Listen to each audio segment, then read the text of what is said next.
one customer per year. You will talk to an average of 9 coworkers per day. Oral communication we have identified as our #1 skill and demand. At which point Sergeant Ryan responded, "But sir, that was not stated in your job posting." And the phone call went very quiet. After a few moments, the HR director spoke up and said, "Well, son, writing a job posting is more of an art than a science, but we'd still like you to come in for an in-person interview." So 2 weeks later, Sergeant Ryan discharges from the United States Army. He leaves Fort Bliss in his crappy old Ford, drives it over to San Antonio, and he walks in to his job interview at USAA headquarters with his head hung low because he remembered the first sentence from the job posting. That first sentence was what? Must have a bachelor's degree, 0 college credits. 8 hours later, Sergeant Ryan got the job. Sergeant Ryan's now been in that job for 2 years and 8 months, and he's very happy. I assume his mom is happy, but he's happy. 0 college credits. Which is why we think this is what employers want in this order. #1, specific skills. Employers' job postings are getting longer and longer as they're doing a better job of identifying the specific skills that they want. #2, relevant work experience, which is how similar were tasks that you've done in a previous job or internship with tasks that you have to do at this job. #3 is soft skills, and I can't stress this one enough. This seems to be the big trend in the last 4 years in Texas, is employers are claiming they can identify the soft skills that they need and claiming they can filter for that through the job interview process. I'm not entirely convinced, but this is definitely the trend. And employers are asking job seekers to demonstrate these social competencies and soft skills in their resume and in the interviews more and more. #4, industry license, if it's applicable to one of the 300 occupations in our state that require some kind of license. #5, an industry certification. Industry certifications seem to be a nice to have more than a need to have for most jobs. But the more industry certifications you have seems to help put you ahead or help you stand out in the job search. And a distant #6 is educational attainment. I hope there's nobody from the university in this room today. And this was a key issue because in 2009, educational attainment was #1. Educational attainment was the way that employers were filtering job seekers and filtering resumes. And now there's a bit less of an emphasis. Here's the trick though. In our society, you kind of have to have the more of this, the better. The more of this you have, the more fulfilling of a filled out resume you have, the more fulfilling of an employee you can be. Now I've asked this of Gallup. Gallup says, no, Nick, we look at the jobs economy through a different lens. We've been surveying CEOs, and CEOs say, well, it's all about work experience. It's work experience first and foremost. I said, well, what's the impact on the millennial generation if work experience is the key deciding factor? The millennial generation has not been on Earth as long to pick up that work experience. And he said, yeah, that's the great challenge for the millennial generation. So I want to point out that I look at the jobs economy a little bit different than Gallup does, but just to give you an idea, this seems to be what employers are saying that they want. Okay, I'm going to race forward. We're going to quickly talk about soft skills. I'm going to show you a couple tools, and then we're going to get out of here. We did this survey about 15 months ago, surveying hundreds of HR directors, recruiting managers, and hiring managers across Texas and the surrounding states to say, what are the soft skills? You guys claim that soft skills are more important. What are the specific soft skills you want? And we gave them a list of the top 31 soft skills. These are by far and away the big soft skills that are in demand by our Texas employers and the surrounding states. It's very interesting as we go through this. Information gathering, attention to detail, ability to focus, following directions, critical thinking, oral communication, written communication. And I had to speak at a lot of SHRM groups, and I asked them about this ability to focus, attention to detail. And SHRM folks, could you cover your ears for this, please? So many HR managers have said, well, the way we try to measure that is every week, a departmental manager will be in a meeting with his or her staff, and the department manager is looking out there among his staff to see who's on their smartphone. Because anybody who is on their smartphone, that's obviously somebody who cannot focus, who has no attention to detail. That's obviously somebody we do not want to think about promoting. And the manager's also looking out there to see who among his staff is not looking at their smartphone, because that's obviously somebody who can focus. And I said, man, sure members, that doesn't sound too scientific. And their response is, oh, it's not scientific, but Mick, it's reality. And so this seems to be what our employers are saying that they want a lot more of. And what we did was we gave them these 31, the big 31 soft skills to choose from. And they came up with that big list of 6. And it was specific to occupations, so I'm going to show you some occupational information different in just a moment. I want to point out that the last place was honesty and integrity. Honesty and integrity came in last place. And when I've asked SHRM members about this, their response is, well, we assume that you're going to be honest and have some integrity at work. And I say, oh, you know what they say about assuming. Anyway, so when I break it out by different occupations, I'm going to show you some of the top 20 occupations in the state. It's very interesting. And I had a fantastic conversation with Jerry Strasser. Jerry Strasser is the former business school dean at Texas A&M University over in Aggie Land. And I said, so what did you learn in your 12 years as dean? He said, well, because he's from the accounting school within the business school, he said he got tired of listening to accounting firms complaining about Texas A&M's accounting graduates.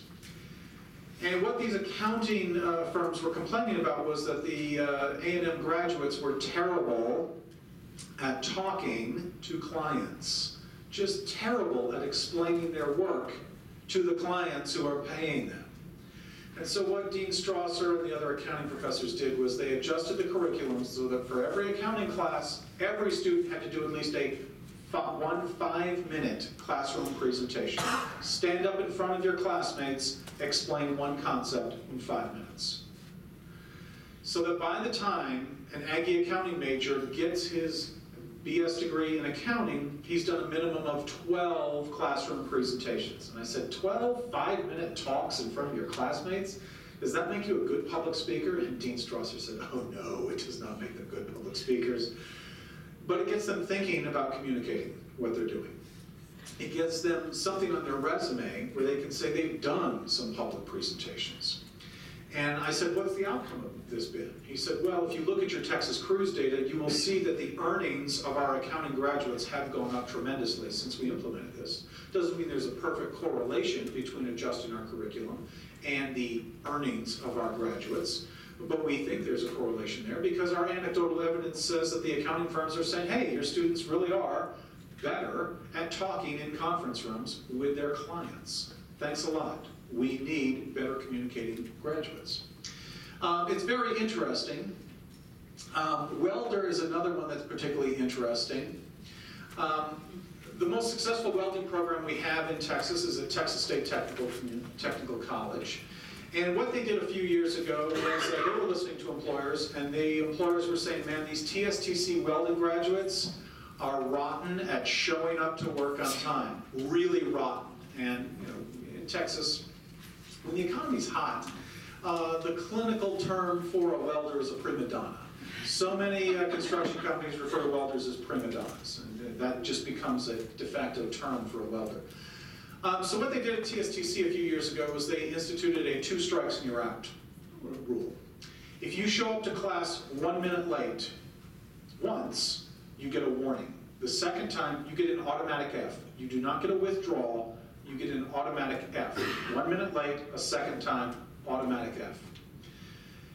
And I said, well, has that improved things? And he said, well, take a look at the earnings of our graduates. I said, yeah, but the economy, the price of oil went up, and so your graduates are benefiting from that? He said, no, the employers really are stating that our graduates are showing up to work on time, and the employers love that.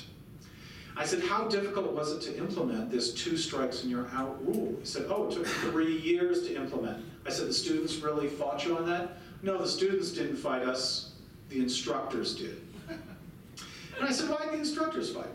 He said, well, nobody goes into teaching to hand out Fs. You go into teaching because you want to teach something you really dig. And our welding instructors really dig welding.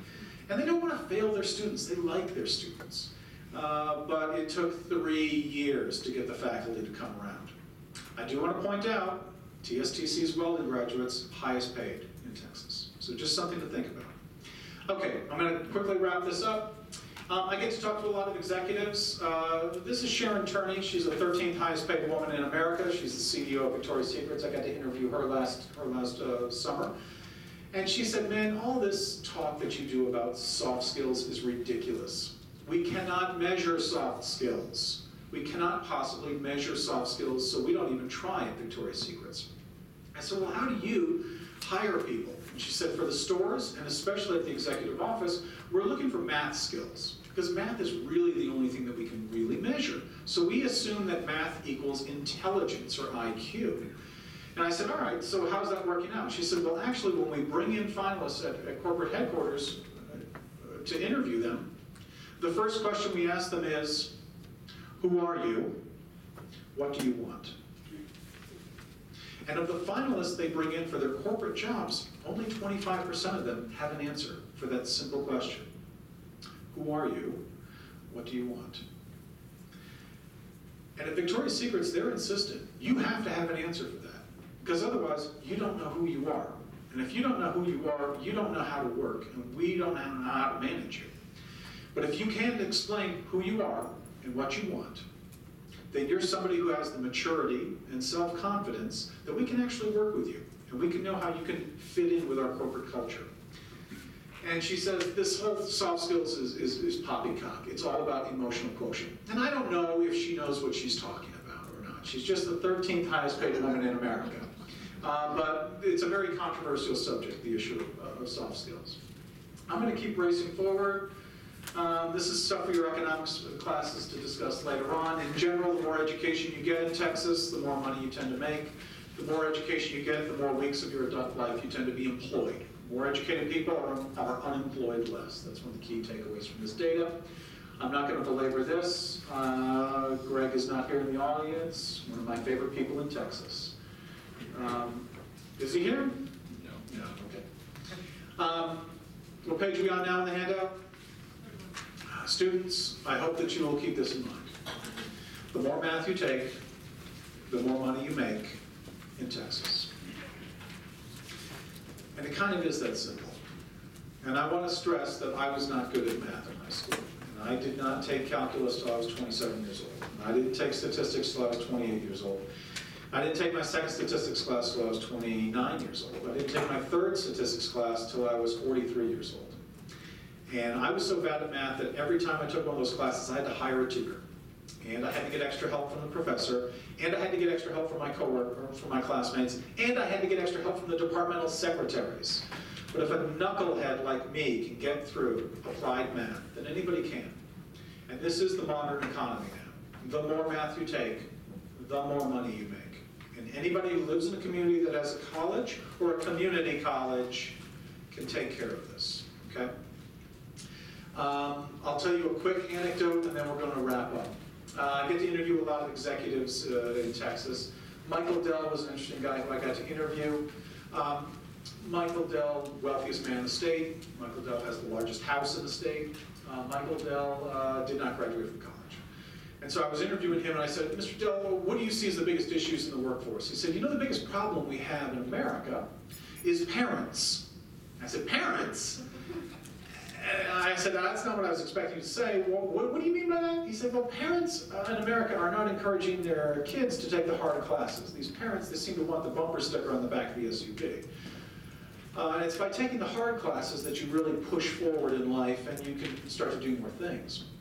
I said, all right, what does it take to work at your company, the 13th largest company on earth? He said, well, to work at my company, you absolutely, positively do not have to have a college degree. And he laughed and I laughed because I'd read his autobiography. He completed one semester of college. Michael Dell is worth north of $21 billion. He's only 3 years older than me. And I don't know that I'm going to catch him in the net worth department anytime soon. He said, well, to work at my company, you need to have taken college calculus and college physics. If you can understand those higher level concepts, you can understand technology change and corporate change. You can also understand how jobs evolve and change. I said, that's it? He said, no, I want communication skills. And by the way he defines communication skills is at Dell, most employees are on a 5-person conference call for 1 hour once a week. And they are the North American representative on that phone call. There'll be a representative from Asia, from the Middle East, from Europe, and the fifth person will either be from the Middle East or Asia. And he said, you've got to be able to get through that phone call in that 1 hour. So that means you've got to be really good at listening and communicating with people who are really, really, really different than you. Because if you can't do that, then we can't use you. So I want to stress, you do not have to understand any high-level math or physics, or understand how to communicate with people from different cultures to get ahead in Texas or get a job in Texas. Just a high-paying one. Which is why this is one of our core issues as well. And our employers are getting a lot more specific about technical skills that they're looking for. But everybody does have some technical skills, okay? And I'll tell you a quick anecdote and we'll wrap this up. A few years ago, I was doing this little dog and pony show for the Houston ISD. When I was done, there was a career counselor from a high school who came up to me and she said, I want to tell you about the toughest student I ever had to help get into a job. And she said, this young man had autism. And I said, lady, how do you define autism? You mean he can't pick up on social cues? Most of us men in Texas cannot pick up on social cues. And she said, no, he was on the spectrum and he was way over. And I got him into a lot of job interviews. And within 10 minutes, the interviewer would wrap up that interview because this young man had a very difficult time explaining what he could do. And the interviewing person got very frustrated dealing with this autistic young man. And she continued working with him for 2.5 years after high school. And she would meet with him once a week. And they would talk about him, and he would often mention how he was going to be eating pizza that day. Okay, so one day, this counselor is walking out of a movie theater with her husband. They're walking across the parking lot. They walk past a CC's Pizza. She sees an old man put a help wanted sign in the window. She goes in and she asks the old man, hey, what's the job? And he said, it's the easiest job in America to fill because everybody loves pizza. It's the back kitchen assembly job. I just need somebody to come in the morning, assemble the dough, the sauces, the meats, the vegetables. And they just need to come in. And he said, ma'am, I'm going to have this job filled within 30 minutes because everybody loves pizza. But he said, but the problem is, within 3 months, I will get this phone call. Hello, boss. I quit. The smell of pizza is driving me insane. I'm never coming in again. Goodbye. Click. And he said he gets that phone call like clockwork every 3 months.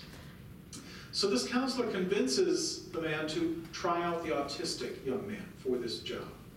And she keeps coming back to my presentations. The last time she came back to my presentation, she reported that this young man had been in that job for 4.5 years. Everybody is good at something. Everybody is good at something. It is up to us and to them to understand what are they good at doing in this world, what do they like to do in this world, and how can they add value in this economy. You've been a fantastic audience. Thank you so much. I'm going to be hanging out over there by the bar if anybody would like to talk further.